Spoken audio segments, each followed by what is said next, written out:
Guys, so నేను మన ఇంటి చిన్ని మండపంలో ఉన్నాను.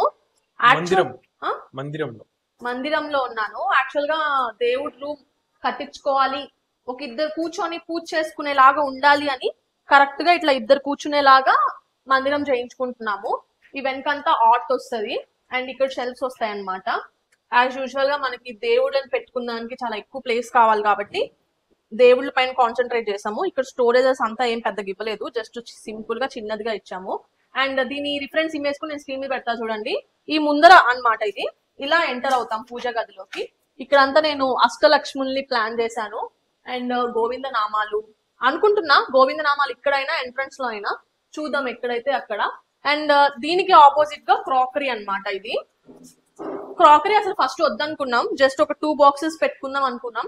దాని తర్వాత ఒకసారిగా చేయించుకుంటాము, ఎందుకులే కాంప్రమైజ్ అవ్వడం అని చెప్పి ఇంకా ఫుల్ చేసేసాము. శ్రీకు ఇప్పటికి కూడా ఇది సరిపోదు, ఇక్కడ ఒక టాయిలెట్ పెడదాం అంటుంటే నేనే వద్దంటున్నా. ఎందుకు, ఇల్లంతా డబ్బాలుగా ఉంటాయి, ఇక్కడ ఏదైనా పెద్ద చెట్టు పెట్టుకుందాం బాగుంటది అని చెప్తున్నా. చూడాలి ఇంకైతే ఎలా వస్తుందో.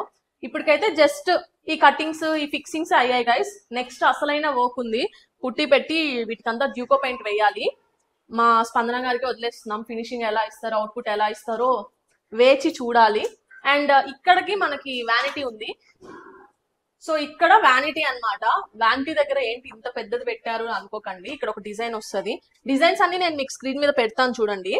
So actual output reference output next చూద్దాం. ఇది వాష్రూమ్ బేసిక్ గా. అండ్ ఇలా ఇక్కడ ఒక బెడ్రూమ్ అండ్ ఇక్కడ ఒక బెడ్రూమ్ వచ్చింది. ఈ బెడ్రూమ్ కి వెళ్లే దారిలో కూడా శ్రీకు ఒక కన్సోల్ టేబుల్ చెప్పాడు, అది కూడా మనం ఇంటీరియర్ లోనే చేయిస్తున్నాం. సో యాజ్ ఐ టోల్డ్, మనకి ఇంటీరియర్ వచ్చేసి 1 ఇంటీరియర్స్ వాళ్ళు చేస్తున్నారు. సో ఫౌండర్ ఆఫ్ 1 ఇంటీరియర్స్ వచ్చేసి స్పందన గారు అనమాట.